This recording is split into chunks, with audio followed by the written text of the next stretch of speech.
Okay, that's a good and interesting topic. Maybe the last one we'll see today. So, radio feature, how is it going? Like dog. Sorry. Okay. Never know what's going to come out of the dog. Dog here. So, how's everyone doing on the feature? Are you all going to be ready for Tuesday? Yes. Yes. Good. Yeah. Good. Okay. Okay. Is there another option? You turn it in late, you get a 10% per week penalty. Okay. After 2 weeks, you can't turn it in anymore. I don't expect anybody is in that situation, given it's been about a month we're talking about this. So that's good. And let's just remind everybody of how it should look, just in case. So it definitely shouldn't be a transcript of your interview. Rather, it should look something like this radio feature. So if we go through the key parts, there is, of course, the slug, the top 3 lines of underemployed, the name of the reporter, the total runtime. And your runtime is supposed to be 2 minutes. And then the anchor's introduction, where the anchor, without stealing your lead, gives a way into the story with perhaps some general information. And then we get lower down. Well, the anchor introduced you. Here it says NPR's Adam Hochberg is introduced, but you'll be introduced yourself by your anchor. And then you start telling us the story, and sooner or later you reach an actuality. In this case, they reach some natural sound first because they want to bring us to the floor of the grocery store where this guy is working after he lost his great job and had to take a lesser paid job just to survive. So we hear the cash register sound, etc., and then we have, some actuality here, right? And remember, each actuality ends with a runtime of the actuality. And as we continue, in this case, because there's multiple actualities, they number them. You're not required to do that, but all caps with the actualities in sentence case is the way it should be done. The runtime and. No lockout on this story. So what you would be doing as well is you'd be locking out at the end. So you're giving once you finish with the story, you'll be saying, this is Cecil for KCSF. That's it. San Francisco, whatever. Corey? And the final part, is that part of the time? Like saying this is... Yeah. The whole thing should time out to 2 minutes. Okay, cool. Yeah. Can you, one more time, just like, how did we link into this so I can find it? If you look at the assignment, it's there at the bottom. Okay. It says click on the title. Yeah, radio news script formatting information, and then it's also in the module for that week too. But I guess it's easier to link to it from the assignment. Okay. Alrighty. So good, and is everyone? I know it has not been easy for some folks to get their interviews, and based on the various interference tactics of people that you're trying to interview. Has anyone had any experiences with that they've overcome or otherwise? Nick? If you can count it, I'm kind of waiting for my interviews. The part 1 for my interview, but I put in part 2. Okay, so you've already written in your script part 2. So are those 2 different people? It's the same person, but it's the before and the after. Oh, okay. But you got some essential stuff before, so that's good. Yeah, but I got mainly in the script. It's the after. That you want? We'll talk after class, but. Okay. Well, hopefully you can get in touch with them. Other people? I mean, it's a fact of reporting. It's hard to get people to talk to you sometimes. No? Yeah. JP? I tried to get in touch with the housing development company that hosted the street fair, and they said they couldn't do recorded interviews, so they sent me a press release instead. Okay. So you're kind of stuck with that for sound bites, yeah. Yeah, it's disappointing. So what would I say, how would I introduce the soundbite? I mean, you could say rather than setting up the quote with, Michael C. of the of the corporation said this. I mean, you could say that the corporation recently stated that, you know, something like that. So, Okay. yeah. By corporation, I mean whoever's organizing the A press release. press. Well, you're not required to say where the press information comes from. Like you'll rarely see reporters saying, you know, our reporter is at a press, you know, conference today. It doesn't look like they're doing their job, you know. But more than half the time, that is what they're doing. You know, they found out. Yeah. But JP, you also actually visited the event, right? Yeah, I interviewed a few people. Did you get anything there that you? Yeah, a few residents, so you might be able to. I just asked them about the fair. Okay. I don't even think they were residents, though. Hmm. They were just visitors. Doesn't sound like you liked too much what you got from them. Yeah. Well, I would say, you know, write up the radio feature with this, with what you got, and then move on to, you know, your other story for subsequent assignments. You know. Okay. Yeah.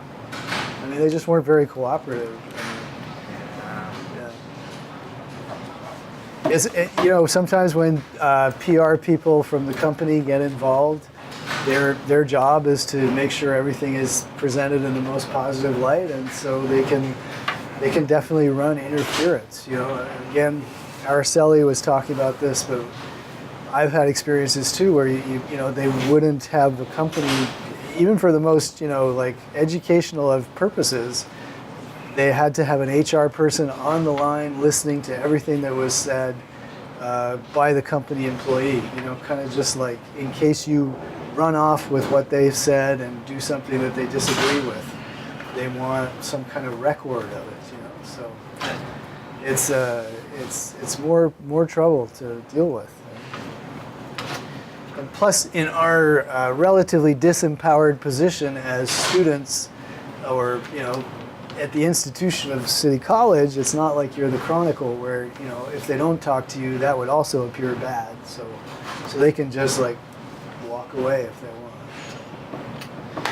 I mean, JP, I would assume that they gave you press releases because by giving you press releases, then there's no danger that anybody would say anything to you that wasn't already kind of vetted, you know. Which it sounds like there's just a big worry there that something would get out of their control, basically. You know? So by giving you press releases, no one sticks their neck out 1 millimeter. You know, it's too bad. And I know you worked hard. You went there. You planned it all. So okay, but everybody else is probably they'll have something, and hopefully what you want. Cool. Good. And so, you know, next week is the midterm on Thursday. On Tuesday, this thing is due. So we're going to be, all of us apparently are scheduled to meet up on Tuesday. And gosh, I didn't even notice and see who's on the chat again. So we'll do like a few I'll of the... moderate the chat. Thank you.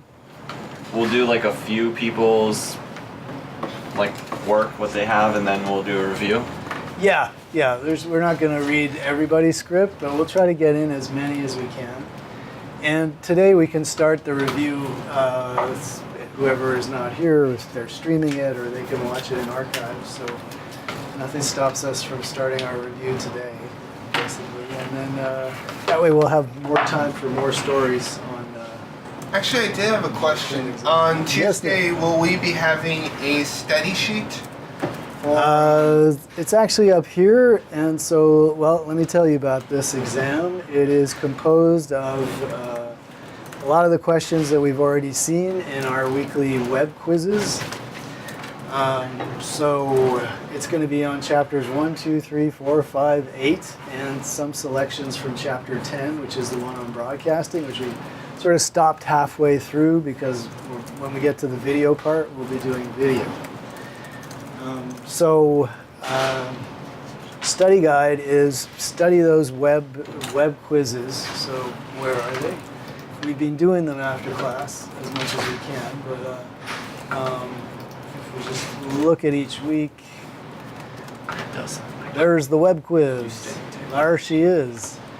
All right, so the web quizzes, I think I've got like there's going to be 50 questions on this exam. Each web quiz has 15 questions in it.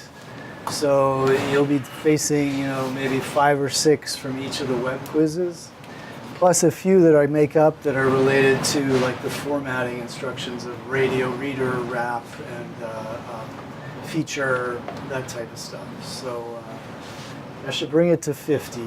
And so if there's 6 of those web quizzes, that makes, you have there a bank of 90 questions. And from that, I'm pulling about 45. So 1 and 2 questions that you see in the web quizzes is going to be a question on the exam. Nick? Carmen asks, will we be taking the midterm online or in person? I think you can do it either way. Yeah, because you're not required to be in class. So I'll have a printed copy for those who want to take it in class, or you can do it online. Okay. Thank you, Nick. Cedar? If you take it online, can you take it anytime throughout the day? No, I open it up during class time, and then if that turns out to be a major hassle, you can work out with me at an alternate time. Yeah, but it's not just going to stay open. Yeah. Okay. Yeah. Just to clarify, are the web quizzes still open so we can go over them? Oh yeah, for sure. They're all there. In fact, I was thinking we would go over them today. Sounds good with me. All right, good. So that's our review. Pardon me? That's our review for today. For today, yeah. And then next class, after we finish going through a healthy number of radio features, I will weigh in, especially on Chapter 10, which is the broadcasting chapter, which is where I would introduce questions that are not in the web quiz. Okay. So we'll do that on Tuesday. And so, yeah. So again, to repeat, review the web quizzes for the chapters, because about half the questions in the web quizzes will be on the exam. We just don't know which ones will be there. All Plus the trick ones. extras. Well, that's one reason I'd like to go through this today, is to try to disambiguate, or otherwise whatever other word we could use to say, okay, let's find the ones which are just totally confusing and silly, to make sure that they don't all appear on your test, much to the horror of everybody. Let's work on immediate feedback, so we can just look at each of these. When 2 or more individuals or collective units are seeking a goal that is mutually exclusive, conflict will arise, right? Okay, let's submit that, see that. All right, great. So, Oh, I have another question with the bench. I have a question. sure. Can we use a note card? Not for this one, no. Okay. Clear from the current slide. So, Not that I want to use it, mhm. because I don't have note cards, but I mean, if you could take it at home, technically, can't you be using note cards? True, but I can't control that. Yep. All right. So, the first question was in the context of interest elements. What is it that attracts audiences, in a general sense, to information? Story types that you can put out? Sir? Okay.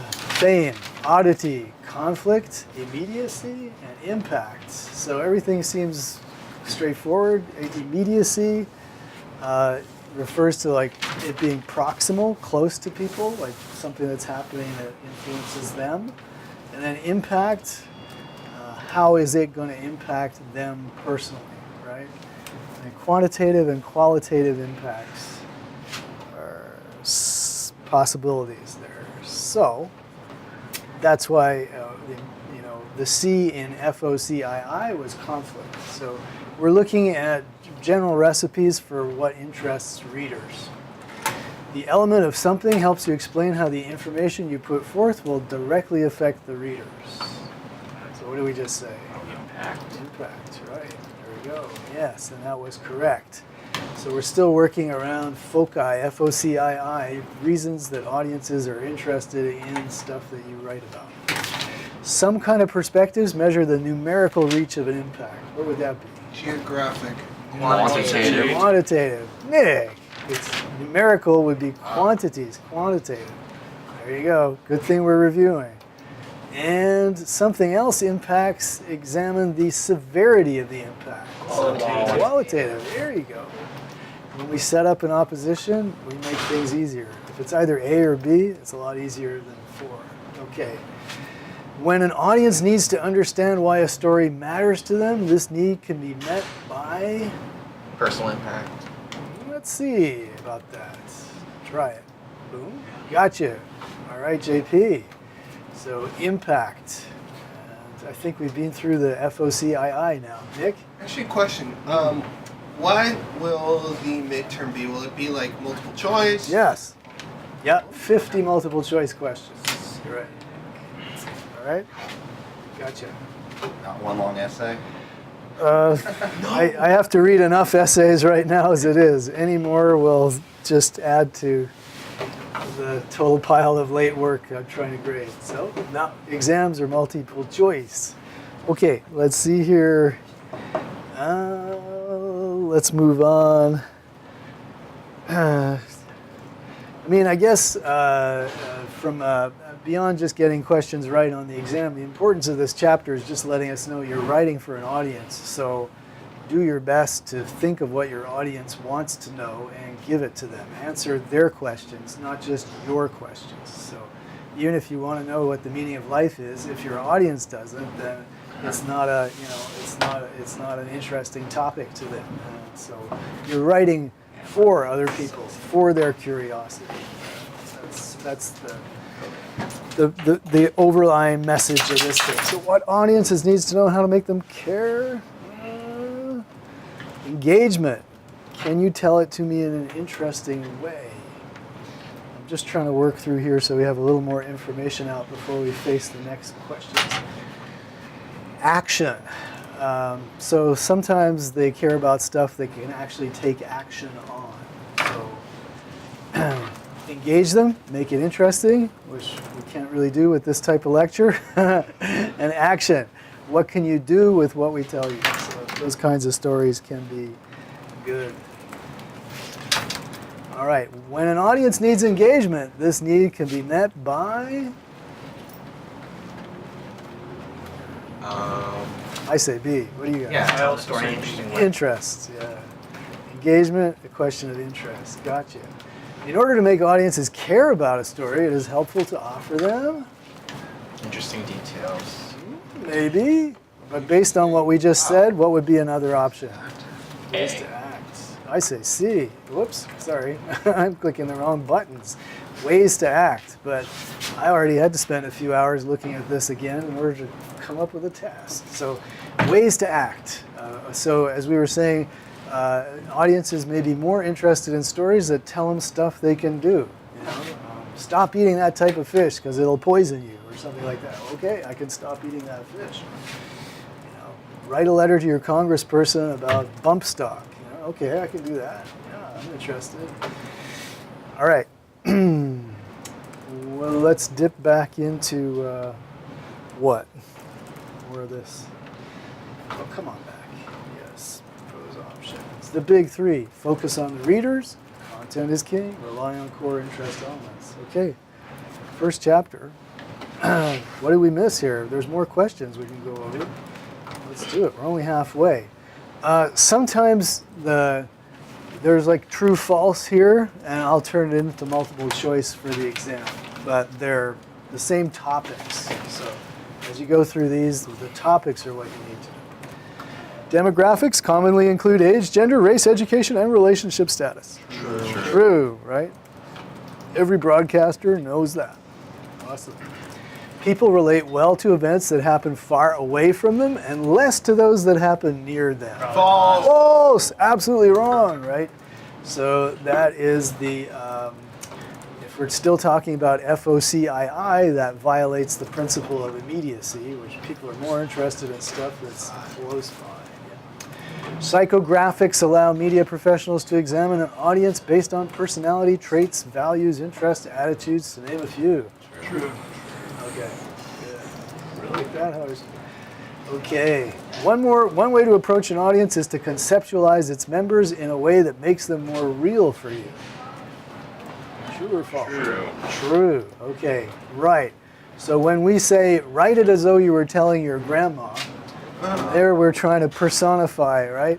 But I have seen this in work that I did for a bank where the marketing department had like 20 different like composite customers, the empty nesters and the, double income, no kids, and so on and so on. And they named them, and they had little pictures that they'd copied from the internet.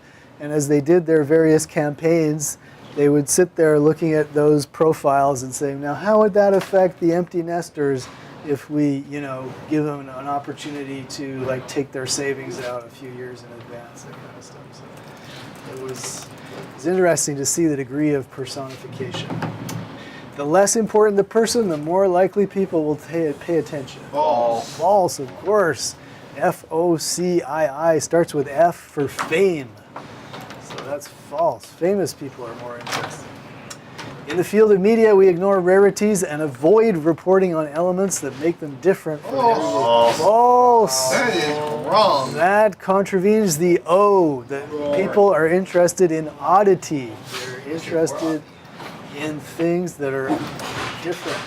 And finally, when two or more individuals or collective units are seeking a goal that is mutually exclusive, conflict will arise. That's true. We did, yeah. Did they repeat their quiz question? Yes. Jeez. That's an oddity. My goodness, There. there's an oddity. Report on that. We're suddenly interested. People don't really want to know what is happening around them before anyone else does.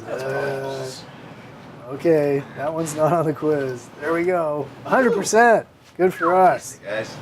All right, let's go. What's up next? Chapter 2. Quiz for Chapter 2.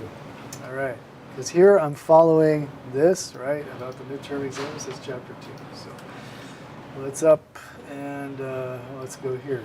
Course web quiz. Let's make sure this is visible to you. It is. It's published. Web quiz, Chapter 2. Get rid of that one. Immediate feedback. Something is the most important. We should actually, prime the pump a little bit with some PowerPoints here. Chapter 2, being accurate. So this was our fact-checking chapter. It's important that we get stuff right, that we don't make it up. Your goal as a media practitioner is to establish a bond of trust, present accurate information. Okay. Let's continue. Places to verify information from source documents, wherever possible. Let's get an original document. Dead tree publications, so stuff that's actually published through the old channels, is sometimes better vetted than webs and blogs and stuff like that, websites. Official websites at .gov.edu. Beyond these sites, you can look at official sites for specific organizations associated with your writing. And sometimes you know it because you're the one who originated it through your original reporting, so that's a good place. Go back and check your own work. And don't assume that something is true even if you believe it to be. So something is the most important aspect of your job, regardless of if you are publishing a newspaper, broadcasting a news report, blah, blah, blah. Accuracy. Accuracy. Let's see, JP. I agree with you. And yes, accuracy. You want to be accurate. Something is a selective process which allowed media officials to determine what people would and would not see. Editing. Gatekeeping. Gatekeeping, say those folks. Let's see. Gatekeeping, yes.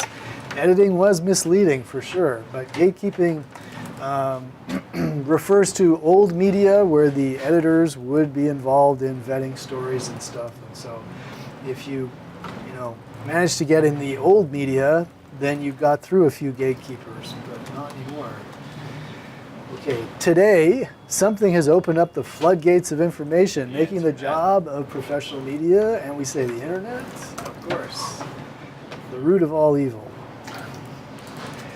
Okay, today, something helps people separate fact from fiction, reality from myth, and honesty from The dishonesty. internet, I'm kidding. The internet. Yeah, I think we already had that one. I'm thinking it's down here. Yeah. That's what I'm thinking. Media writers, yeah.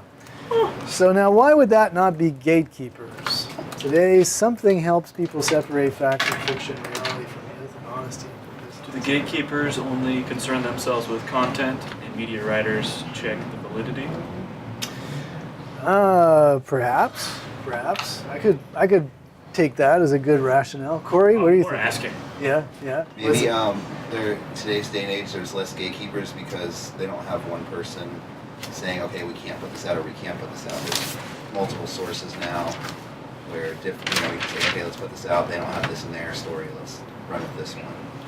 Gotcha. Okay. I mean, that speaks to the importance of like everyone writing in the media just doing their best to be accurate and to give good information and not purposely to be misleading. So, I'm not totally sure why. I mean, gatekeepers, it implies that, that there is a bar that you have to get above in order to get into the media, whether it's interesting an editor to publish your story or, getting a job to become a reporter. So those would all be kind of gatekeeping structures in the media. Like in order to get into the mass media, you have to have a job and you have to, jump through all the hoops necessary for that.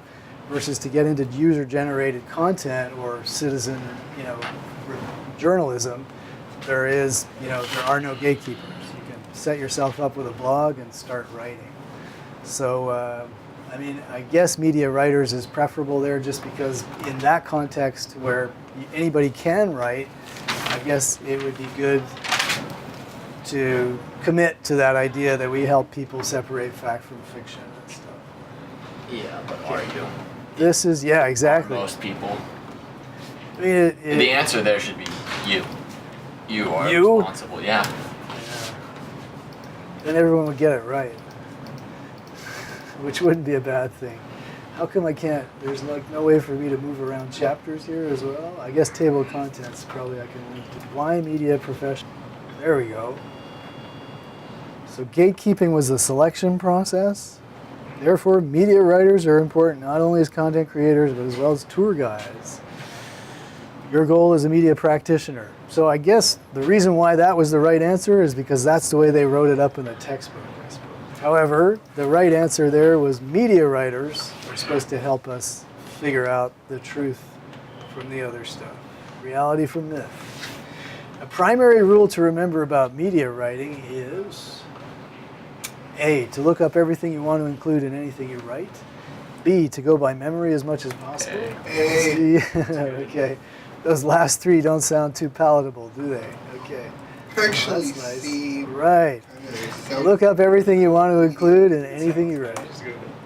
At least, Go with it. that's a bit of a generalization because there are certain common knowledge doesn't necessarily need to be looked up. Like Alabama is a state. You don't need to look it up. Ketchup is a vegetable. Is it? It's based on a vegetable. FDA. All right. Are you trying to throw us off topic? Good places to verify your information include all of the following, except, what was it? The C. Dead Tree publications are good, D. right? D. No, Your own B. work. No, I meant B. Unknown origin? B. Unknown origin. Where is that? Serbia.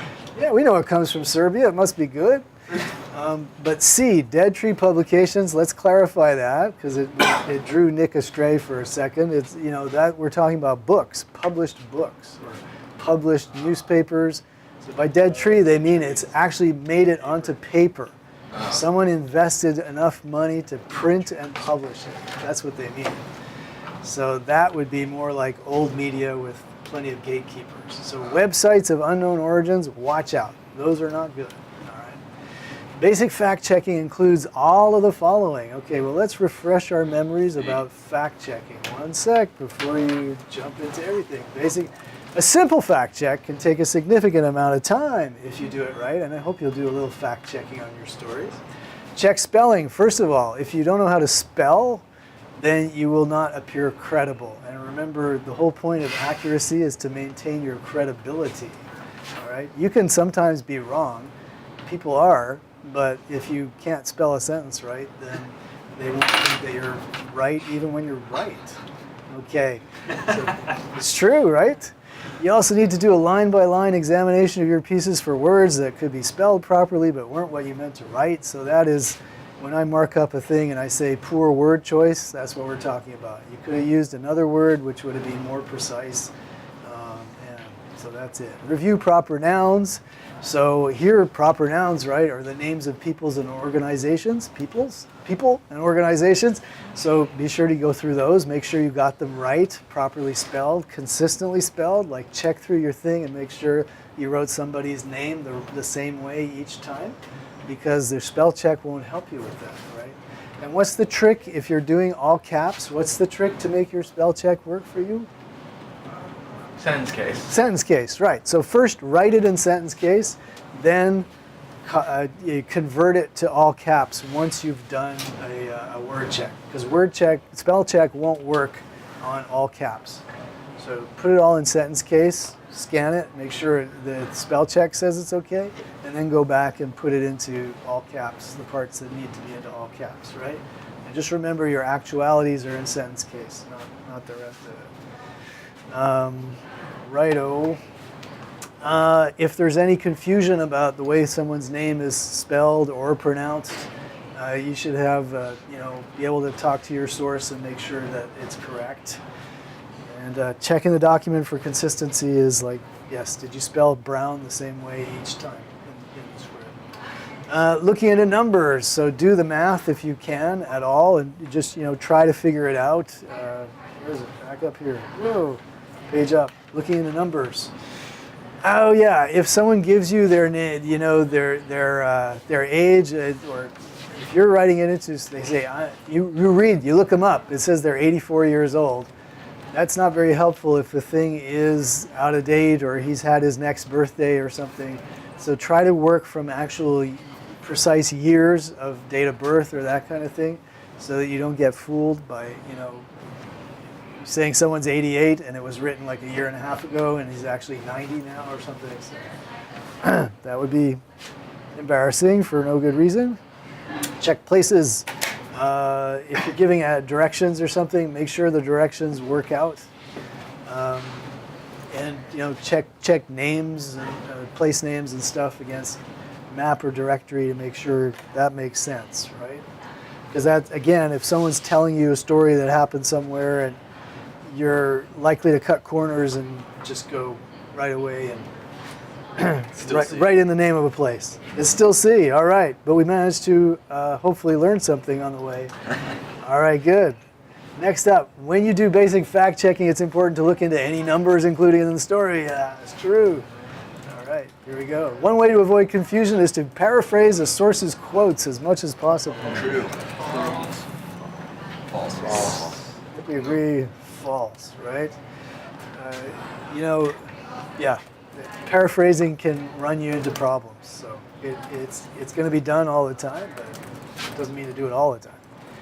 Instead of sticking with vague terms, do more research to solidify your claims or attribute the information to a source. True, right? I mean, that one you could get just based on, if it sounds like more work, you should do it, right? So submit. But there you go. Broader issue examination. We had to stick to what people said. The more you stray from the actual verbiage, the more problems you cause for everyone. Say only what you know for sure. And, okay, I guess avoid hyperbole is what we were talking about. Think about that for a sec. If you can, I mean, it looks lazy and sloppy to anybody if you're just using, adjectives, the biggest, the hugest, the greatest. If you can at all specify things beyond that, by giving a solid number, it's 5 times greater than whatever has come before. It's more than twice or something like that. It's better than just throwing out empty adjectives. In order to engage your readers, it's good to start with an absolute. False. False, right? Submit. By an absolute, what they mean is, you begin your story, your lead is, everybody likes a day off now and then, You know, I mean, it sounds like, yeah, everybody would, except for, you know, the workaholics or whoever else who can't say that. So by writing an absolute, you either alienate part of your audience or you mischaracterize. So it's better to always try to be more specific. If you can't explain it, it's okay to write it if it attracts readers. False. But that probably hangs over the desks of some web journalists. Get those clicks. Yeah, exactly. When writing for the media, the key is to examine the fewest number of sources for key facts as you can. That's false.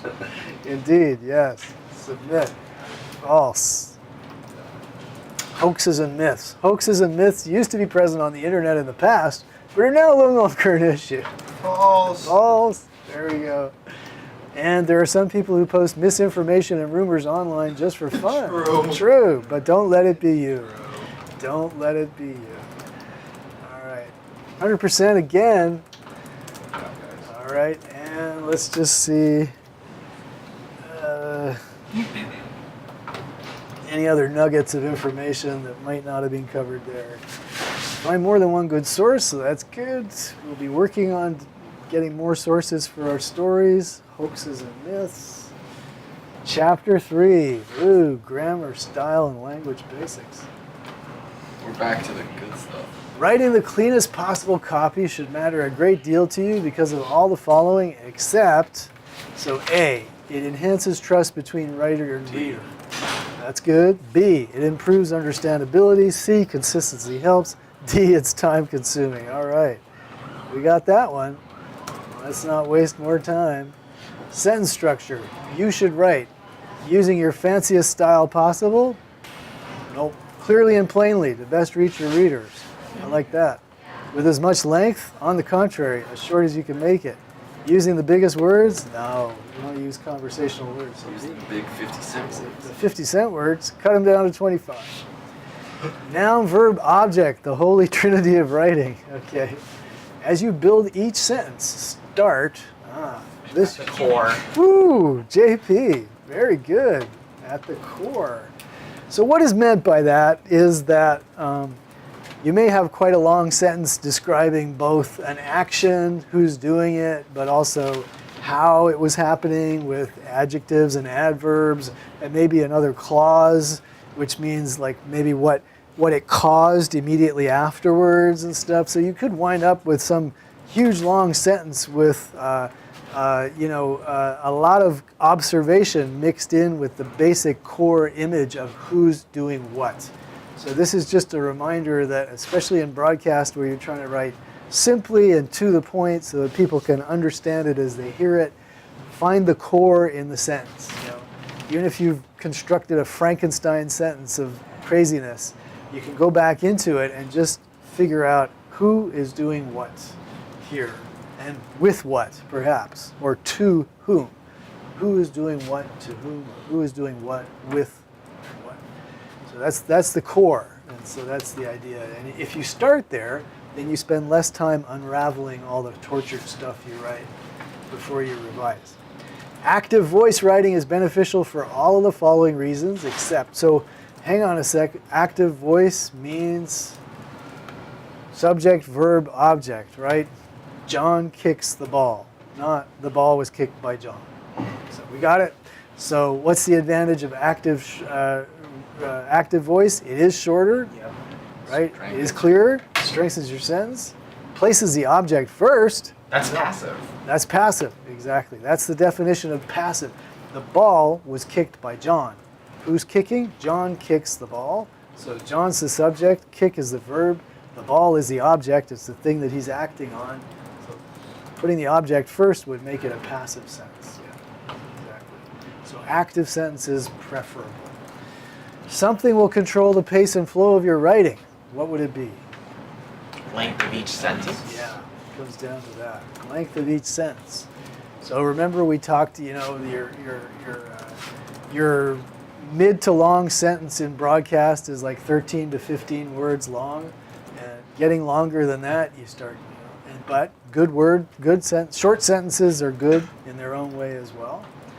Some kind of sentence packs a punch. What kind of sentence packs a punch? Short. Short one. There you go. So that's the advantage of short sentences if you mix them up with your mediums. Gotcha. Number 7. Something is often the best way to help you determine if a sentence is too long or has construction issues. In other words, is it all messed up? Reading aloud. Yeah. So read everything aloud. Like when you write your feature script, and I hope it won't be, Monday night at 2 a.m. or something, but even if it is, read it out loud to yourself from beginning to end and listen to it. So look for the places where it doesn't work. Yeah. So that'll be for sentence level problems or even, paragraph level, longer things. Now that computers have spell check, there is no need to use directories. False. Of course, that's another one of these. If it's more work, you should do it. False.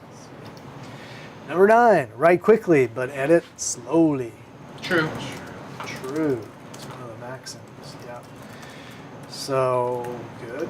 Next up, cliches are good to use because everyone knows them. False. Everyone agree? A is true. A, you should be using cliches? No. So I'm just pointing out that That's it says A. Oh, you think they gave that away over there at Web Central? There at B, false, exactly. So even though everybody knows what a cliche means, that kind of sucks sucks the specific meaning out of it. So if, what was I looking at last week? The hearts and prayers, was it thoughts and prayers, BoJack Horseman. Everyone was talking about thoughts and prayers. It's a total cliche for we care. But anyway, but it empties out the meaning from what you're writing about. Return your empties. Speaking of empty, go through each sentence you write and try to insert words and phrases that add length whenever possible. That's false. These are classic. Okay, nice. Remove redundancies. First annual is an example of a redundancy. That's true. So look through, and even that's a relatively subtle one, surprisingly enough. But yeah, so look through. If you get the same information twice, cut out the one that is least interesting. Possessives and contractions are pretty much the same thing. What? What's the point of that? Okay. That last one is still a tricky question. I know it got people the first time. What's this? 13 or the one previous? Yeah. Because it's just like, yes, first annual. But like there are times when you could write that. Like if you're talking about the fact that it's the first time they're setting up this new annual event. I understand what it's saying because it's saying like first annual doesn't make sense. Like if it's not been a repetitive thing, how can you, like, why do you need to say that it's the first? Exactly. Yeah, that's the logic there. But yes, that's it. Possessives and contractions.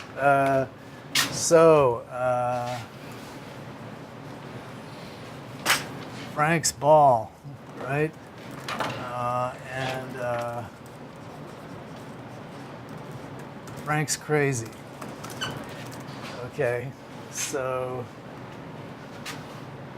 two ways that we're using the possessive.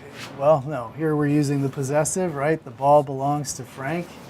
And here we're using a contraction. Frank is crazy, right? That's what we're channeling here. So possessive and contractions are not pretty much the same thing. Now, the one thing that I was seeing in a lot of scripts is there's an exception here, which is it's and its, right? So this is short for it is. It's a contraction, right? The possessive of its, unlike Frank's ball, the possessive is, you don't put an apostrophe for the possessive in its, all right? So the ball lost its bounce, or something like that, all right? You do not put an apostrophe there, okay? So that is a very common punctuation error. It's something to watch out for in your scripts, again, because it will make people think that, well, if they don't know that writing rule, maybe they don't know some other rules about journalism, and maybe I shouldn't trust this. So you're trying to build trust with your audience. So just remember that. Okay. I think that's why they focused on that one. Reduce the use of prepositions. True. It just sounds like a lot of beating around the bush. If you can remove them, that's good. And 15, remove qualifiers that couch your facts. So this is where we were ranting about, the empty use of adjectives like the largest, the greatest, or whatever. Do more research to find out the exact number if you can. All right, cool. Killer bees, I remember those. The inverted pyramid, yeah, that's cool. It's talking about stacking information into your story. And so here, remember, my teaching diverges a little bit from the textbook in terms of story structure, where I talk about a diamond as being a typical broadcast structure. They talk about a circle, trying to say something of the same thing. So we'll get into that in a sec. The bees, the killer bees. Be right. Be tight, so make it short. Be clear. Get to the point. Be active. Again, use active voice. Is that clear? Be smooth, so read it over to make sure that things flow from one thought to another. Be quick. Get the most important information to your readers as quickly as possible. Use quickness to keep them interested and engaged. So that's the idea that your lead will probably have the most important information summarized right up there in the lead. Okay, the inverted pyramid, as we said, is this story structure from print. It was basically, if you're writing for a newspaper, they never knew exactly how much space you'd have in the paper. They might need to cut off the last 100 words or so. So if you put all the important information up at the top and just the details lower down, if they cut those 100 words, no one has to rewrite the story. So this led to an inverted pyramid with the most important stuff at the top of a story. And in print journalism, we call the first sentence or the first couple of sentences the lead of the story, where typically what's called a summary lead contains the 5 W's, the who, what, where, why, when, and plus the H in a summary lead. So all of that is a feature of a inverted pyramid, which is great for print. Okay, so let's see how far we get in the questions just with this information. If you inaccurately report information, your something will suffer because people will not be able to trust you. Credibility, right. Not credulity, which refers to how much you believe stuff, but credibility. Do people believe in you? Right. So it's all about building trust so they'll trust you the next time. In a media setting, you want your writing to be short. Right. Active voice requires you to write, again, what was that pattern? Noun, verb, object. Noun, verb, object, right. Okay, great. Get the most important information to your readers as Quickly. Yeah. So the inverted pyramid style of writing tells a story in. Ascending order of importance. So which one would it be? Or descending. Descending, right? Because you start with the most important and then it gets less important. So descending, right? Because as we go down the inverted pyramid, it becomes less important. All right. That's when you get Sally on the streetcar telling you, yeah, she's a nice woman. That's right, exactly. Vox pop. Yeah, boring. So if that is a typical print story structure, a typical broadcast story structure, and I'll do my own thing here, looks like a diamond. And we often start with a very specific incident, a person involved in something, so specific. And then as we move down the story, we get into the more general concerns of the story. So, a new vaccine is out, so specifically we start with a kid getting their shot. The general would be, more and more parents are keeping kids away from vaccines based on ideas that the vaccines give them other problems. And so that would be the general issue. And then at the end, you come back again to something quite specific. Maybe even that same kid who, walks away and the pediatrician says, okay, she's not going to get the flu this time, we hope. Now, I draw this as a diamond, and in the textbook, they draw it as a circle. They basically say, okay, you'll start specific, you'll come around, and you'll end specific again. But I kind of prefer the diamond because it just shows me what kind of general information you have in the middle. So this goes along with all the stuff we were saying about the way that media writers for broadcast writers, always try to personify with the idea that you can be, more impactful if you show them someone like you who's going through something like you're going through. If it's immediate, that they, someone who lives in your city who's going through that stuff. And then you can take that and zoom out to the broader picture. And last class we were talking about localization as something that broadcast writers have to do a lot. You'll get a story from The Wire, which is, maybe California-wide, some kind of new policy. And your job as someone who works, in San Jose or something is to find somebody in your community who's touched by that in a specific way and localize that story. And then your story becomes partly your reporting in the beginning and the end of it, and in the middle it's wire material. It's, what's going on in Sacramento. So there's many ways that the diamond actually functions in broadcast writing. Leads traditionally have a focus on B. Wow. One more Y and down. Yep. The inverted pyramid has you put your information into a descending. Yeah. Same question again. One of the primary things media writing demands of you is accuracy. True. Eliminate redundancy. Get the most important information to your readers as slowly as possible. False. False. All right. Writing in inverted pyramid style means writing the most important thing first, and then move to the second most important thing, and then the third. How many times are they going to ask this question? Well, okay. Well, there you go. It all depends on how you figure what's the most important, and then the next, and the next, and the next. But that's basically it. I mean, there's narrative ways where rather than, you're telling a story of something that happens over time. So the most important thing will be, in your lead, it'll be, somebody was killed today. And then you'll back up and tell the story in narrative form, so whatever. The core of a sentence comes down to the direct object and the verb. Direct object? False. False. No. Yes, we got it. Direct object. So we'd say the subject and the verb. The person who's doing the thing and the verb. Okay. The object is the thing that's having something done to it. What matters most? You don't want to give your readers the most recent information at the top of whatever you're writing. Oh, come on. What? False. The big problem with you leads is they can become opinionated and presumptuous. So this is a lead in a story which says, what would it be? I don't know. Examples off the top of my head. Who can come up with a you lead? A lead that starts a story saying you. You could win the lotto today? Maybe, right? Okay.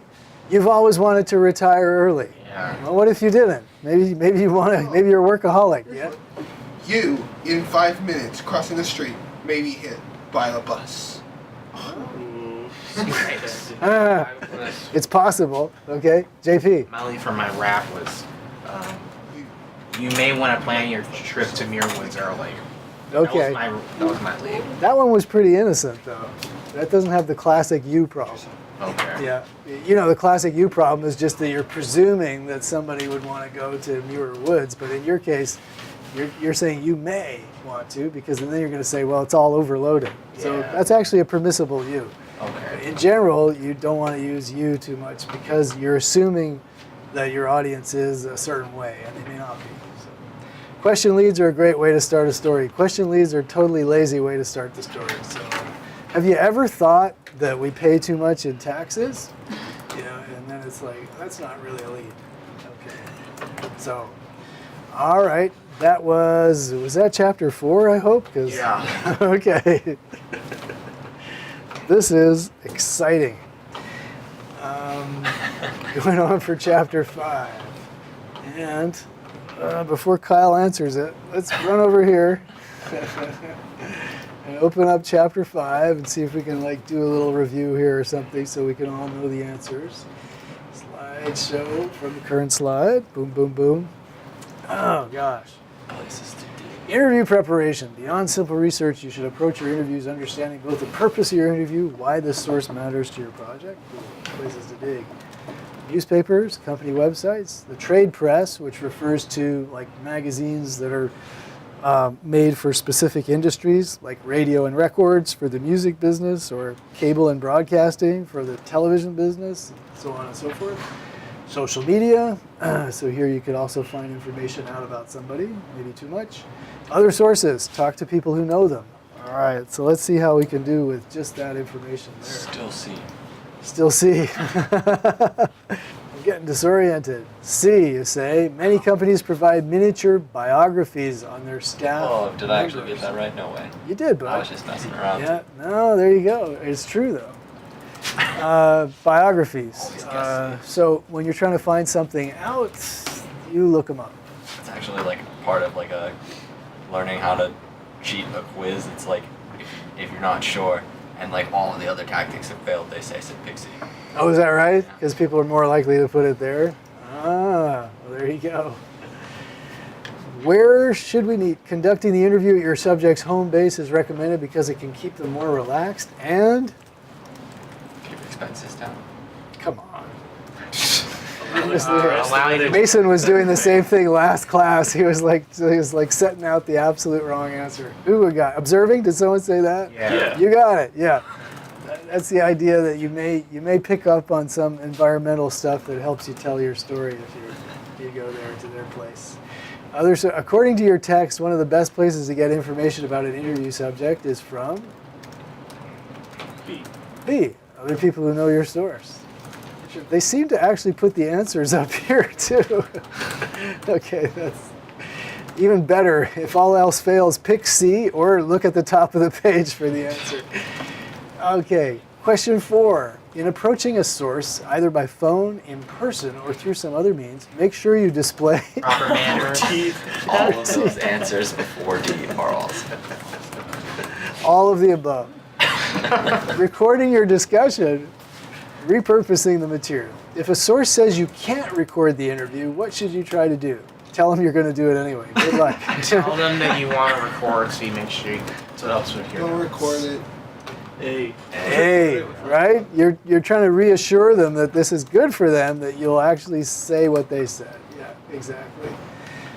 Open-ended questions can solicit extended answers from your sources. Oh, sorry, blew that one for you. There you go, that was D. So remember, open-ended questions, just, well, what was it like? How did it feel? What happened next? So these are just moving the other person along versus, I heard there were 15 people present, and then you'll just get a yes or a no, which doesn't lead you anywhere else. So make sure you've got plenty of open-ended questions, and use your close-ended questions just to confirm facts that are already out there, but just make sure that you want a short answer, you'll get them that way. Before you ask your questions of a source, it is a good idea to ask the questions of yourself. Have a colleague look through them. Let's see. Yes. So just check out the questions before you go. And your question should actually lead you towards a focus that you're aware of. That's important. Most papers have their archives digitized, making them easy to access online. Sure. Yeah, that's true. Unlike a lot of other, look 1 week on a website, a week later it's gone. One of the best places to get information about an interview subject is from other people who know your source. True, right? Why would we ask people who don't know your source? The purpose of an interview is not related to what types of questions you will prepare. False, exactly. So you should just feel uncomfortable if you're just thinking up questions and you realize you have no idea why you're asking that question. You're just asking it because it seems to fit in the list. What you should be doing is thinking about, okay, what kind of story do I want to tell to my audience? And then, okay, so what questions can I ask that will get that out there so that I can tell it? Because That's why you're writing particular types of questions. Where should we meet? When it comes to meeting a source, first determine what you hope to accomplish and what you want to know about that person. Yeah, does that have anything to do with where? I don't know. But yeah, think it through. What is their use to you and your story? When you start your interview, it is best to be laid back in your approach. Laid back? That's. Oh man, I think they're trying to say, just like be casual. Don't like. So I'm saying true. I think they're trying to say, don't put your feet up on the desk when you start the interview. I think it's false. Okay, so they want you to be polite and attentive, well-mannered, show some teeth. Wasn't it Whatever you do, don't be too laid back. Corey? like you're talking to your grandmother's friend or something like? Yeah, that was the casual, but like don't be overly casual. got you. Right, yeah.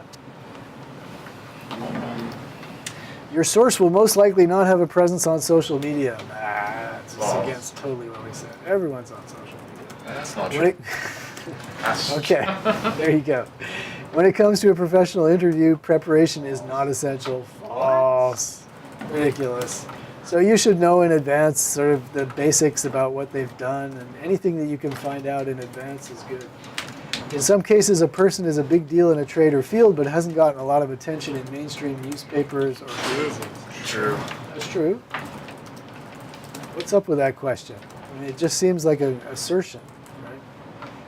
I don't feel like going to find out why they asked that one. But we got 100 out of 100 again. Good for us. Okay, chapter 5. Without looking at the PowerPoints. Reporting on a commencement address is an example of covering a speech. Yep. Reporting on a city council meeting is an example of covering a meeting. Boy, I'm glad we didn't look at the PowerPoints. Reporting on a new product introduction during an organized event for media at a corporate headquarters is an example of covering a News conference. conference. Yeah. Beep. There you go. When it comes to preparing for an event, it can be helpful to do all of the following, except ignore other reporters who have attended these events before. How dare you? You should be reading and finding out whatever you can find out that is being written about this. Okay. Breaking news events are among the most something or other stories for reporters. Difficult. Difficult, of course, because we don't know what's going on, so we're trying to find out. At this type of event, your job as a reporter is to sit in as a substitute for your readers and distill for them what happened. Wait, what? Oh. A meeting? Let's try. Yes. Okay, so consider the archetypal meeting is, members of your community get together and discuss with the police why there is an uptick in police violence or something. And, heated discussion comes out of it. So, what you're trying to do there is to sort of just give an impression of what it would have been like had you been there. Both sides of the story and such, what happened. Something or other can include some of the background you gathered, any quotes you got from sources prior to the event, and optional lead elements based on the outcome of the event. Shell information. Shell information. All right, let's try that. So, what's a shell, you ask? Shelling a story means writing it before you get there, okay? Which is often what you have to do when an event is scheduled late, if you're going to a news conference or something, and you're just there in order to get on, the public record of what was said or something. You can shell the story in advance, which means bring all of the context and everything in that list there, even write a lead. And, if it's contradicted by what you see, you can always tear it up and start again. But, usually it gives you something to start with. So even if, for you guys, if you're sitting there waiting for your source to finally, get back to you and get that interview, you could still have a clear idea and shell your story in advance to get most of it done. And then when you get your actualities, start dropping those in and make any adjustments. So that's called shelling a story when you do it in advance. Not every meeting, speech, or news conference merits news coverage, for sure. There's lots of non-interesting stuff. It is not necessary to assess the news value of the event. False. All of this is about thinking, what does your audience want to know? It's like, speeches often contain multiple points of view.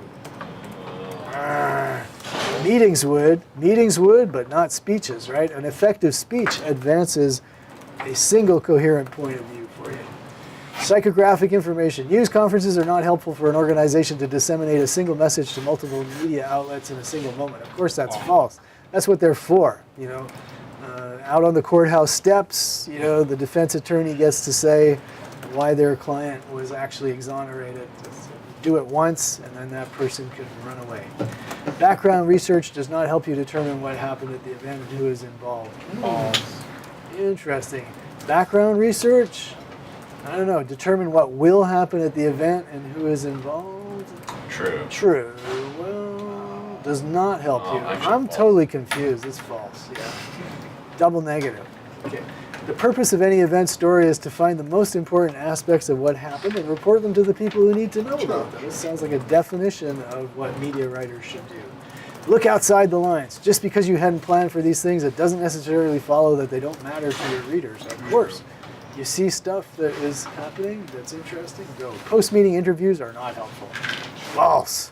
Nick would love to have a post-meeting interview or whatever. He'd love to have a follow-up to ask more. So post-meeting interviews are great.